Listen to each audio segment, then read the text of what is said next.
questions. Mr. Vice President, why are troops stationed here at Union Station on the National Mall instead of areas in D.C. where crime is statistically highest? Well, if you've ever been to Union Station in the last few years with your family, you know that crime is actually extremely high right here in Union Station. You have vagrants, you have drug addicts, you have the chronically homeless, you have the mentally ill who harass, who threaten violence, who attack families, and they've done it for far too long. This should be a monument to American greatness. This should be a place where you can come and share a meal or go shopping with your family. It should not be a place where parents of small children are afraid to bring them because, to Stephen's point, we have empowered criminals over the people who actually need public safety in the city. So I think Union Station is a great example of what's possible when you actually have the political willpower to bring law and order and common decency back to the public spaces of the United States of America. So many Americans live in cities, they occupy these spaces, they know how unsafe they are, and they would love to be able to just live their life in places like Union Station without violent criminals making it impossible. We have changed so much in 9 days, and I thought it important to highlight how great of a space this could be, how easy it could be to actually enjoy something like Union Station if you just had politicians who stopped prioritizing violent criminals over the public citizens who deserve public safety in their own communities. And to add to that real quick, we talked to a first responder before we came up here, said this is their #1 call location is Union Station for first responders. So it's not as if this is insignificant. In many ways, this is part of the epicenter. And we go to that and return it to a safe location that it should be. It also frees up resources around the city. And you've seen a majority of the arrests happening in a lot of those places that need help.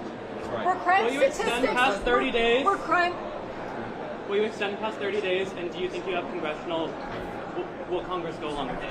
Well, look, we'll ultimately let the President of the United States determine where we are after 30 days of this emergency order. I think that we're going to make a lot of progress over the next 20 days. I think that we're 9 days into this thing.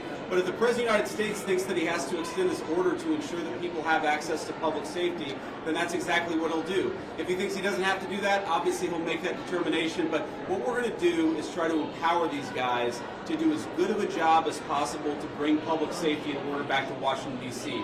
This is the national, cultural, and political capital of the world's greatest nation. And you talk to people, black, brown, white, so many of them are afraid to bring their kids into its public spaces. It's a shame. It's a blight. It actually should make every American ashamed that the world's leading superpower, our national capital, was unsafe for families to walk around at night.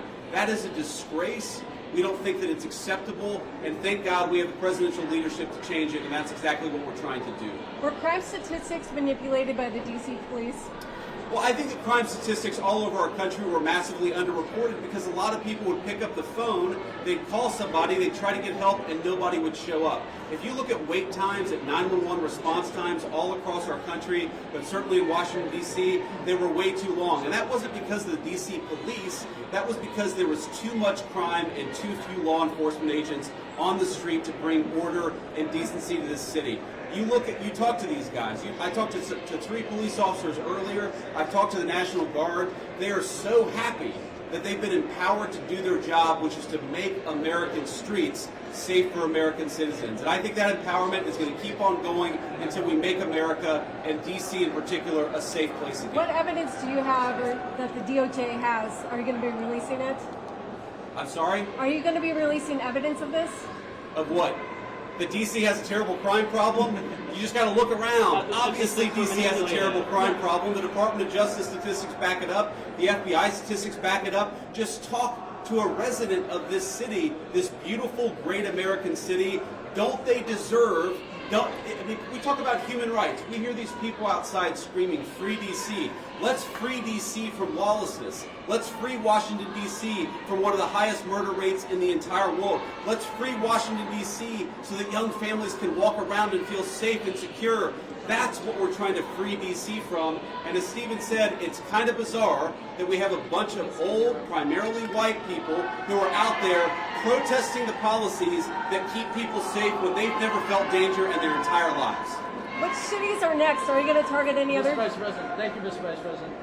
What are your thoughts on the establishment media's criticisms of President Trump's push to end the Russia-Ukraine war? Well, I'll let these guys jump in. I mean, look, on the Russia-Ukraine war, we'll obviously have time to talk about that. I think the president campaigned on being a president of peace. He's already ended 6 wars. He's trying to end another. I think it's kind of disgraceful that the American media is attacking the president for trying to bring peace to the world. But most importantly, the president is trying to bring peace to the streets of our own cities. I really can't overemphasize this enough. It's the greatest country in the world. We've got moms and dads and young families. Shouldn't they be able to enjoy public spaces without vagrants taking away basic public safety from the American citizenry? The fact that it's taken so long to bring common decency and law and order back to Washington, D.C. is an indictment of a generation of failed leadership. And I hope these guys know how grateful we are that they're doing the job that so many failed to do. They're actually keeping the city safe. We're proud of you, and we're grateful to you. Polls show that a majority of DC residents don't support the Guard. What's your message to that?